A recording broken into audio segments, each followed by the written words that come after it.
want to touch on this briefly because I think everybody already knows my answer to this, but I hated everything about that movie. I hated it, wasn't involved in it. I actually had to get my lawyers involved, in which I ended up getting a check from it. And that was the only reason why, I just whatever. Okay, guys, so as more and more details come out about Diddy and more tea is being spilled, there are some questions about people that are close in his circle, like the one and only Queen Bee. Little Kim is finally buzzing loud about her former mentor and producer's shady dealings with ladies after years of keeping it on mail low. It looks like Kim is exposing all the dirt she claims to have witnessed regarding Diddy's twisted treatment of women. Let me tell you, it's not pretty at all, according to Kim Diddy is basically a sexual predator who takes advantage of vulnerable women trying to make it in the big cutthroat music industry. Little Kim allegedly said she saw this nauseating behavior go down time and time again, right before her very eyes. But can you believe the audacity of Diddy using his power and influence to prey on female artists and employees for their own sick desires? It's utterly disgusting. But wait, it gets even worse. You guys, because Kim didn't stop at making general allegations, he went into detail about one particular harrowing incident she claims to have witnessed firsthand. I don't know if y'all are ready for this, but it's about to get real fast. Allegedly, there was this poor girl, just a dancer, trying to make a name for herself when Diddy started hitting on her, and we're not talking about your regular flirting. No, we're talking about full-on sexual harassment. But get this, when the dancer turned down Diddy's gross advances, he just couldn't take the rejection like a man. And no, instead, Little Kim claims Puffy flew into an absolute rage. The situation quickly escalated from verbal harassments to physical threats, and Kim alleges that Diddy cornered his terrified woman backstage at one of the concerts, just unleashed on her. Can you imagine the fear she could have felt? This powerful music mogul were raying her with viest of insults and calling her names while threatening that she'd never work in industry again if she didn't sleep with him. It's the stuff of nightmares. But thank God the Queen Bee happened to be there and saved the day. According to Little Kim, she says she witnessed the whole sickening scene go down, and the dancer's face of pure terror is something she'll never forget. She was in true mama bear mode, and Kim wasn't having any of Diddy's abuses. Allegedly got right up in Puffy's face and threatened to completely ruin him if he didn't back off now. That's our Queen Bee, always standing up for the ladies against misogynistic men like Diddy. She's a wreck.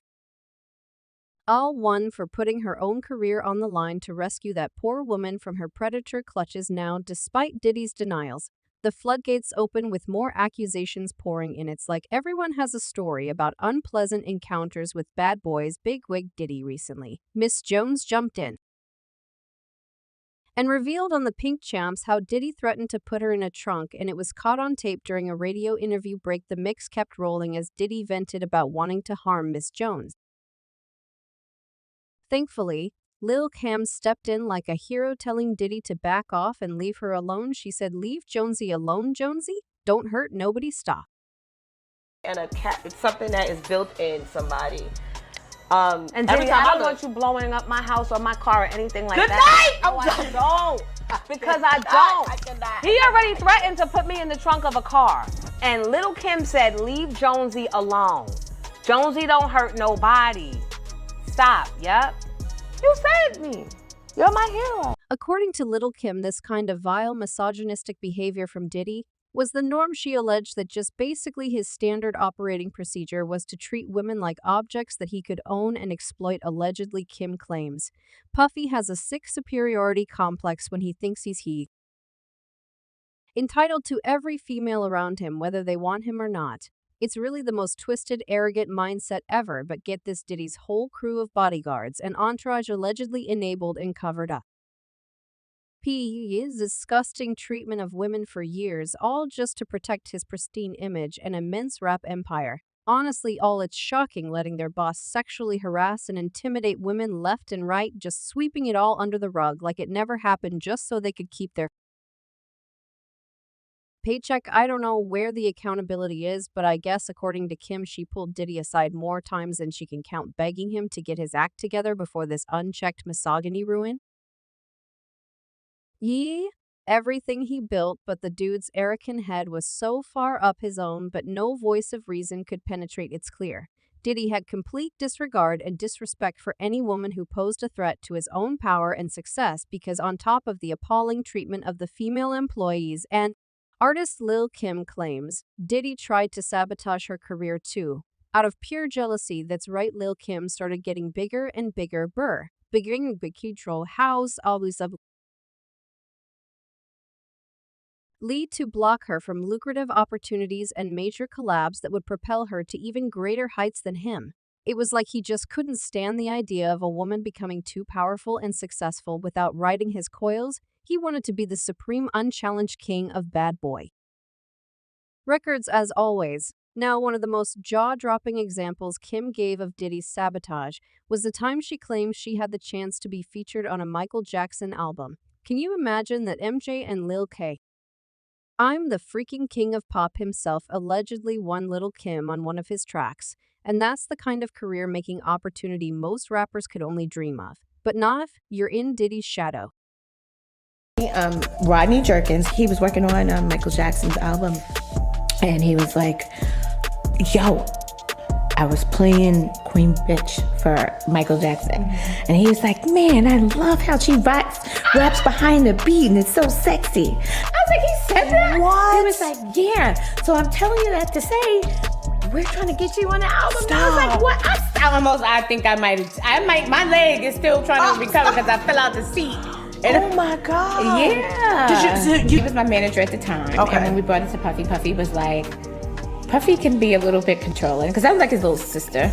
So I don't know. I don't know if him and Rodney were going through something at the time, but it just never happened because I was a kid, so I wasn't handling my business. But I remember seeing Rodney and he's going, yo, what's up? I've been calling and you don't want to be on Michael Jackson's album? I was like, what? Are you crazy? Of course I do.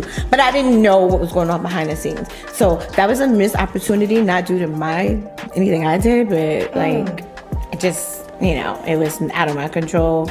And I really, really, really, really, really, really, really, really, really just want to go somewhere and According to Kim, she was well on her way to recording verses at an MJ album when Puffy somehow killed the deal behind her back. She alleged her own manager at the time was Diddy, and he just wouldn't allow this huge step to happen now. Y'all know that Kim was hot when she found out. She said she pleaded with Diddy to let the Michael collab push through, but his pettiness and jealousy robbed her of that potentially historic feature. That's why I said in my Baltimore show, Poppy, you should be ashamed of yourself. Because at the end of the day, if you're going to rock with anybody that hard, you should be rocking with me. I mean, can you even imagine the level of pettiness and hating required to block someone you're supposed to mentor from working with the Michael Jackson? Yeah, it's given Dr. Evil for sure, but as much as the MJ situation stings, it's just the tip of the iceberg when it came to the emotional turmoil and betrayal Kim claims did he put her through over the years. And there's more. Diddy's betrayals cut much deeper. Kim alleges that he took things to a whole new level of disrespect when she was locked up.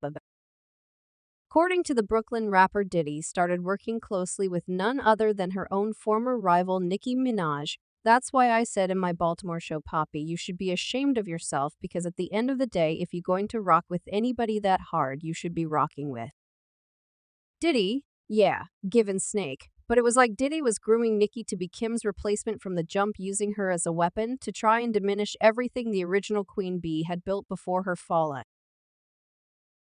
In Kim's eyes, this was as the ultimate backstabbing from her supposed mentor and father figure. Not only did he abandon her during her lowest moment, but he actively started trying to overshadow her hard-earned legacy too. Now just imagine how twisted it must have felt for Lil' Kim. She put her literal blood, sweat, and tears into make him bad boy the iconic label it became.